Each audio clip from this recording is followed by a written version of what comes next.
Hello friends, આજે આપણે reading કરવા જઈ રહ્યા છીએ મિથુન રાશિવાળા લોકો કે જેમના નામ ક છ ઘ પરથી શરૂ થાય છે.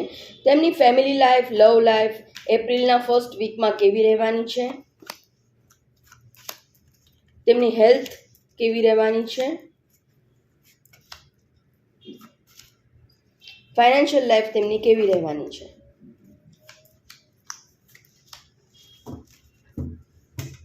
બોટમની એનર્જી આવી ગઈ છે 7 ઓફ પેન્ટિકલ. તમારી બોટમની એનર્જી પર્સનાલિટી બતાવતી હોય છે. જનરલી બોટમની એનર્જીમાં આવ્યું છે કે તમે તમારી પાસે જે છે એનાથી ખુશ નથી. તમે બીજા પાસે શું છે એ જોઈને દુઃખી થઈ રહ્યા છો.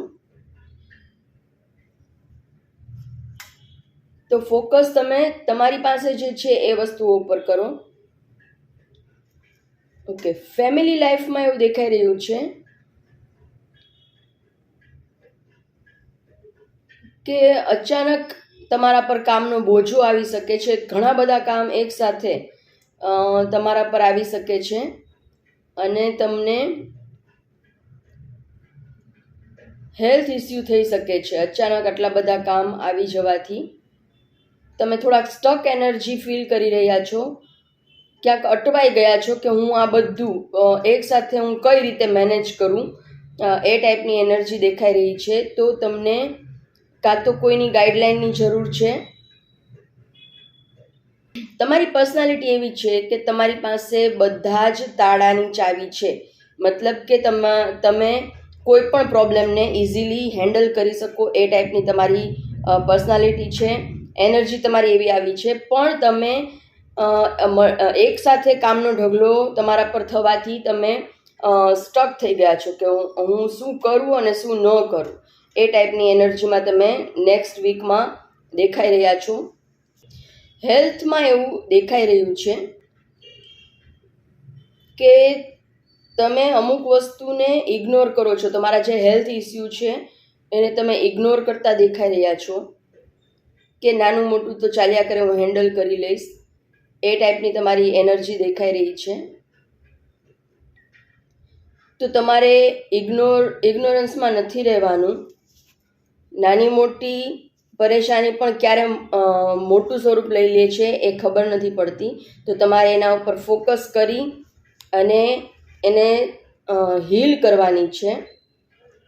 ઇન ટાઈમ હીલ કરવાની છે, એટલે તે પ્રોબ્લેમ આગળ ન વધે. તમને હેલ્થ ઇસ્યુ કોઈ નાના મોટા આવી શકે છે નેક્સ્ટ વીકમાં, તો તમારે એને ઇગ્નોર કરવાના નથી. એનું ફટાફટ તમારે હીલિંગ કરાવવાનું છે અથવા તો ડૉક્ટરને કન્સલ્ટ કરવાનું છે. ફાઇનાન્શિયલ લાઈફ તમારી ખૂબ જ સારી છે. તમારી પાસે બધું જ છે. જાત મહેનતથી કમાયેલી બધી વસ્તુ છે તમારી પાસે.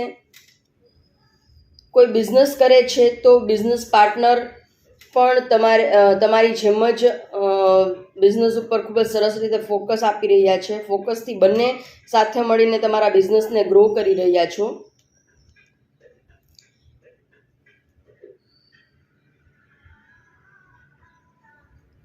નેક્સ્ટ વીકમાં, એપ્રિલના ફર્સ્ટ વીકમાં એવું બની શકે છે કે તમારી સામે કોઈ એવી વસ્તુ આવી શકે છે કે તમને એમ થાય કે પગ નીચેથી જમીન ખસી ગઈ. અચાનક કોઈ એવા ન્યૂઝ મળી શકે છે ફાઇનાન્સને લગતા કે આ શું થયું એમ.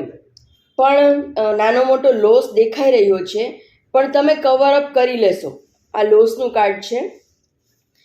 પણ તમે એટલા કેપેબલ છો, તમે અને તમારા પાર્ટનર બંને, જે લોકો બિઝનેસ કરે છે અને જે લોકો જોબ કરે છે એ પણ એટલા કેપેબલ છે કે એ આ લોસ જે છે એને ફરીથી કવર કરી લેશે. એટલે